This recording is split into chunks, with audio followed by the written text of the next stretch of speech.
honestly just got so triggered by Caitlin Clark's golf debut, and it is no fault of hers that I got upset. It is the fault of the WNBA, because the LPGA just did everything that the WNBA should have been doing this season. They did it all correct in literally one day. That frustration you just heard, that's the sound of someone finally saying what millions have been thinking for months. But here's what makes this moment different. This isn't about basketball anymore. This is about watching one sports league do everything right, while another league watches their empire crumble in real time. On November 13th, Caitlin Clark stepped onto a golf course in Florida for the LPGA's Annika Pro-Am event. Within hours, she broke the internet. Not with a basketball, with a golf club. Tiger Woods stopped to watch. Nelly Korda smiled with genuine respect. Golf Channel went live mid-round just to follow her swings. And somewhere in New York, WNBA Commissioner Cathy Engelbert felt her stomach drop as she watched the greatest marketing lesson in sports history unfold without her. Because what happened at that golf tournament wasn't just impressive. It was a masterclass in how to promote a superstar, and it exposed every single mistake the WNBA made this season. If you believe the story behind the story matters, smash that like button right now. It tells us we're on the right track. Let's be crystal clear about what we witnessed. Caitlin Clark's golf debut generated more positive buzz in one day than the WNBA managed in an entire playoff run. The LPGA ticket sales spiked 100%. Their website crashed from traffic. Golf trended worldwide on social media. Outpacing basketball, SportsCenter led with golf highlights. Bleacher Report posted multiple stories. Every major media outlet covered this event like it was the Super Bowl. And here's the part that should terrify Cathy Engelbert. They did it in one day. One single day of treating Caitlin Clark like the generational talent.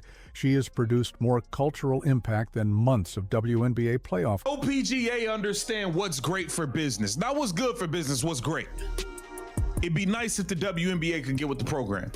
It'd be nice if you didn't allow your greatest asset to get beat up and hacked and fouled 94 feet and be targeted since day one of stepping into the league. It'd be nice, it'd be smart, you'd be better off, but you guys are gonna do what you want to do. You were onto something when you noticed how differently these two leagues operate. The LPGA understood what the WNBA refused to acknowledge. Caitlin Clark isn't just a player. She's a phenomenon. She's the bridge that brings new audiences into women's sports. And the LPGA treated her exactly that way from the moment she confirmed her appearance. First, they paired her with Nelly Korda, the #1 ranked female golfer in the world. Not a random pairing, not a throwaway grouping. They put their absolute best next to basketball's brightest star. The LPGA knew that Caitlin's fans showing up would see world-class golf, and golf fans watching Caitlin would see genuine respect between elite athletes. Second, they made it accessible. Massive crowds were welcomed, not controlled. Fans could get close, take photos, ask for autographs. Caitlin signed for everyone who asked. She smiled. She engaged. She was allowed to be the star she is without anyone telling her to tone it down or warning her about making other golfers uncomfortable. Third, they broadcast it properly. Golf Channel didn't just cover highlights. They went live. They followed her group shot by shot. They built anticipation. They created moments. They understood that when you have lightning in a bottle, you don't hide it. You showcase it. Fourth, they let the star be human. Caitlin talked openly about being a fan of women's golf. She expressed genuine excitement about meeting her idols. She laughed with Nelly Korda. She took it all in.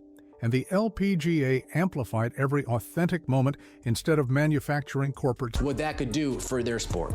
They understand that, let's say 1,000 new eyeballs, 10,000 new eyeballs show up. If only they could get a fraction of those new eyeballs to become fans, they understand that's a win. They understand that that's a bonus. They understand that's not the opportunity that comes across them every single day. So they need to capitalize on this moment. We also had the speaking engagement that Caitlin Clark took part in last season. I'm assuming we're going to run it all back.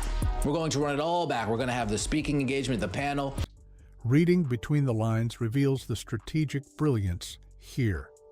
The LPGA recognized something the WNBA apparently never understood. You don't need to convert every single new viewer into a lifelong fan to win. If 10,000 new people tune in and even 500 become casual followers, that's 500 more fans than you had yesterday.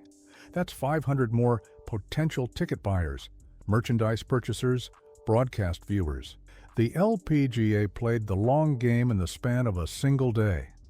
They knew Caitlin Clark's crossover appeal was temporary. They knew most basketball fans wouldn't suddenly become golf diehards. But they also knew that treating this moment with the respect it deserved would plant seeds. Some of those seeds would grow. Compare that to the WNBA's approach.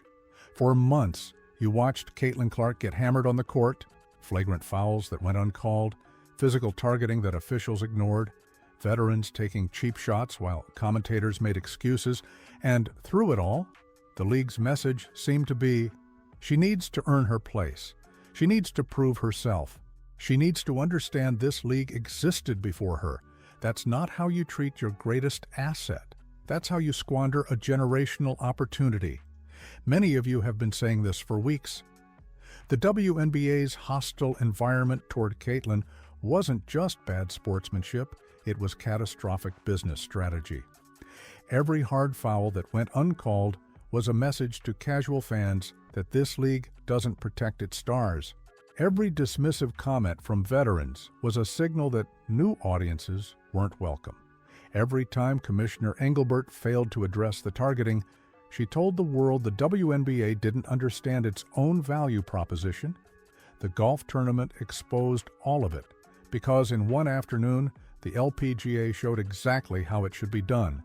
Promote the star, protect the moment, welcome new fans, celebrate excellence, create viral content, build partnerships, amplify authenticity. Let's filter out the noise and focus on what actually happened behind the scenes.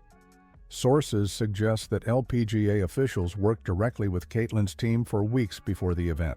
They coordinated media access. They planned camera angles. They scheduled the perfect tee time for maximum visibility. They treated this like the cultural moment it was because they recognized what was at stake.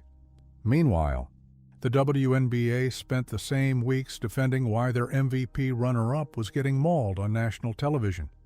They spent energy explaining why record-breaking attendance didn't mean what it obviously meant. They invested in narratives about league history instead of building toward league future. The contrast couldn't be sharper. One league saw opportunity and grabbed it with both hands. The other league saw opportunity and tried to control it into submission. Guess which strategy worked? Here's what Commissioner Engelbert doesn't seem to understand. Caitlin Clark doesn't need the WNBA anymore. She proved it on a golf course.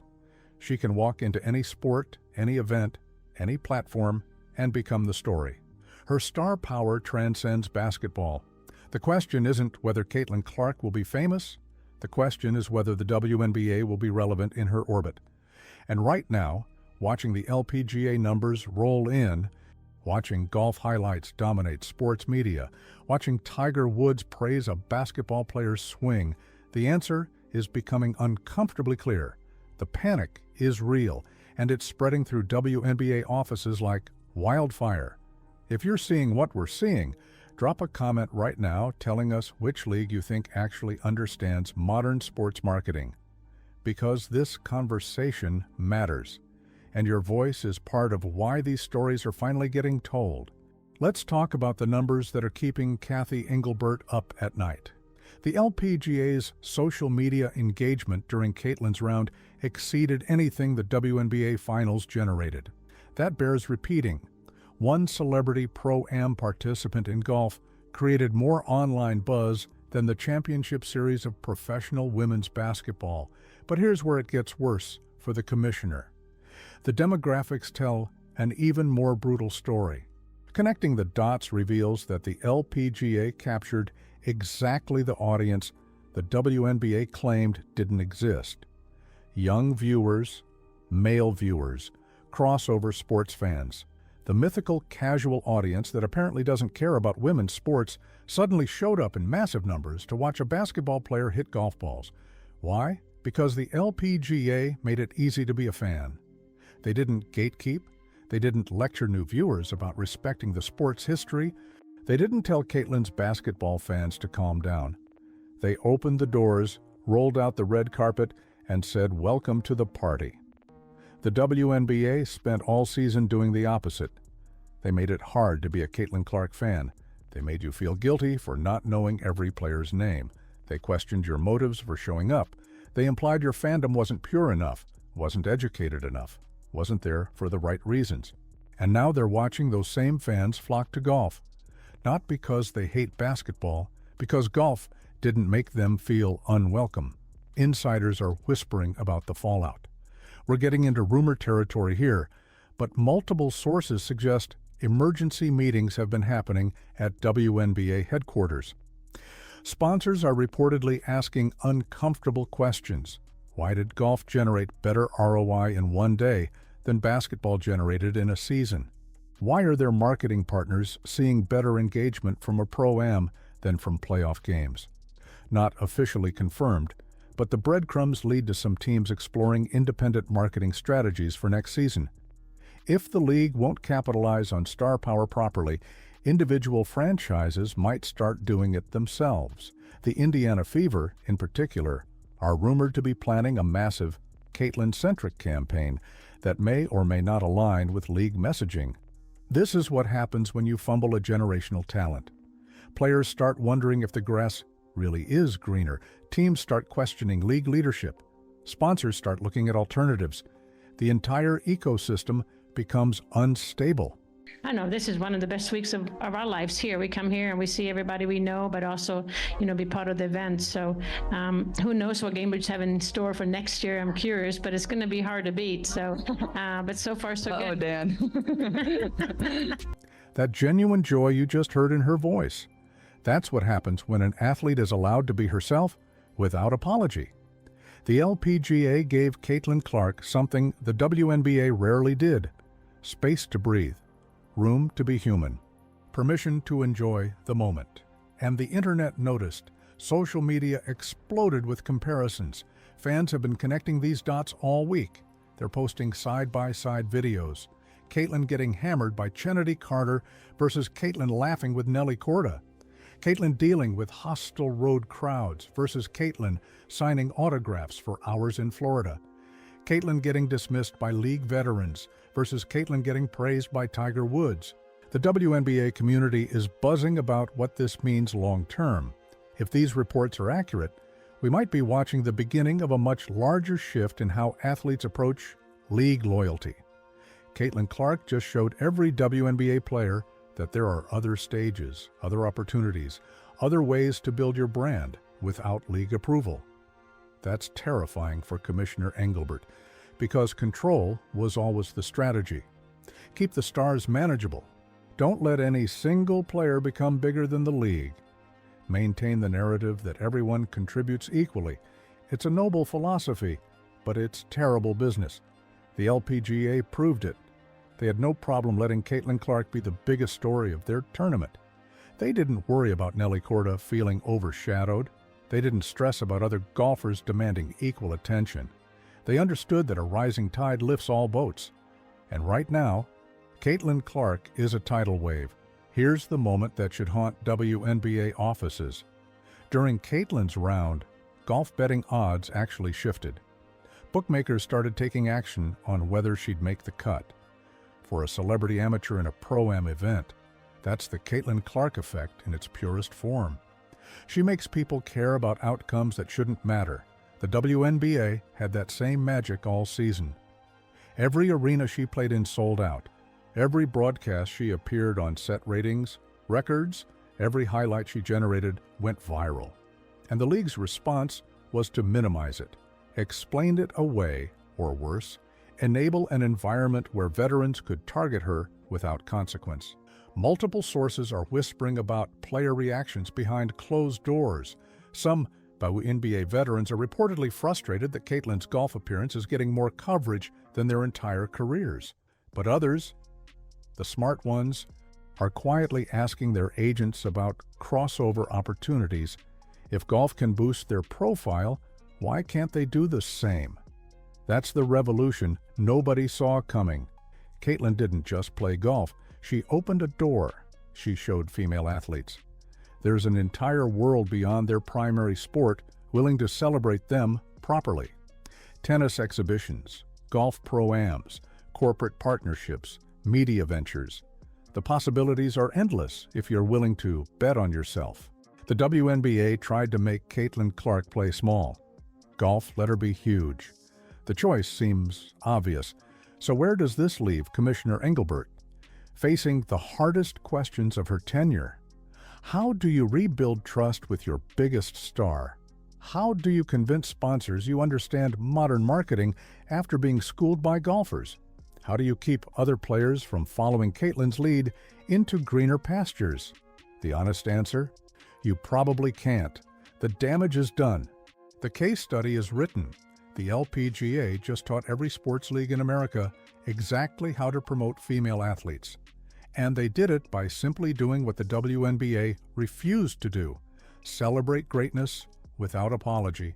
This story isn't over. It's just beginning.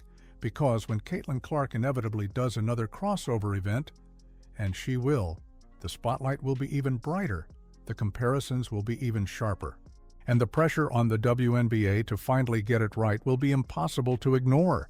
If you want to stay ahead of where this is going, hit that subscribe button and turn on notifications right now, because we're tracking every move, every partnership, every shift in power. Next video, we're breaking down the rumored independent league talks that have WNBA owners legitimately worried about 2026. You won't want to miss it. Caitlin Clark just changed the game without even trying.